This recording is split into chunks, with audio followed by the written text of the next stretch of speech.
আমি তোমাকে যেটা বলতে আসছি সেটা আজকে আমি বলবোই। আমি তোমাকে ভালোবাসি, আই লাভ ইউ, অ্যান্ড আমি তোমাকে বিয়ে করতে চাই। সম্ভব না। দেখো, একবার সুযোগ দাও, প্লিজ অ্যাকসেপ্ট করো।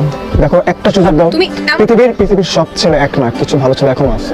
প্লিজ বিশ্বাস করো, আমি তোমাকে আসলে অনেক ভালোবাসি। দাঁড়াও, তাইতে বসি আমি, দাঁড়াও।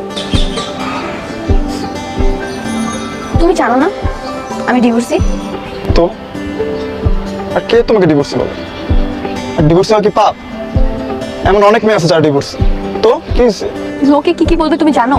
শোনো অনামিকা, তোমার বয়স কম, তুমি দেখতে অনেক সুন্দর, তুমি অনেক ভালো। তুমি ডিভোর্সি নাকি ডিভোর্সি না, এটা আসলে আমার কোনো আসে যায় না, এটা আমি কেয়ার করি না। আমি তোমাকে ভালোবাসি, আমি তোমাকে চাই, আমি আরেকবার তোমাকে হারাতে চাই না। আমি আমার ফ্যামিলিকে ম্যানেজ করে নেবো, ওনাদেরকে আমি বুঝাইতে হয় সেটা আমি বুঝে নেব, দরকার হলে পুরো পৃথিবীকে আমি বুঝে নেব। আমি তোমার ঢাল হয়ে থাকবো সবসময়। তোমার কান পর্যন্ত কোনো কথা পৌঁছাতে হলে তা আমার বুকের উপর দিয়ে পৌঁছাতে হবে। আমি শুধুমাত্র তোমাকে চাই। একটা সুযোগ দাও, একটা, প্লিজ, এই সুযোগটা তো দাও। যাও, অ্যাকসেপ্ট করলাম। তোমারই মনেরই ঝাপসা গভীরে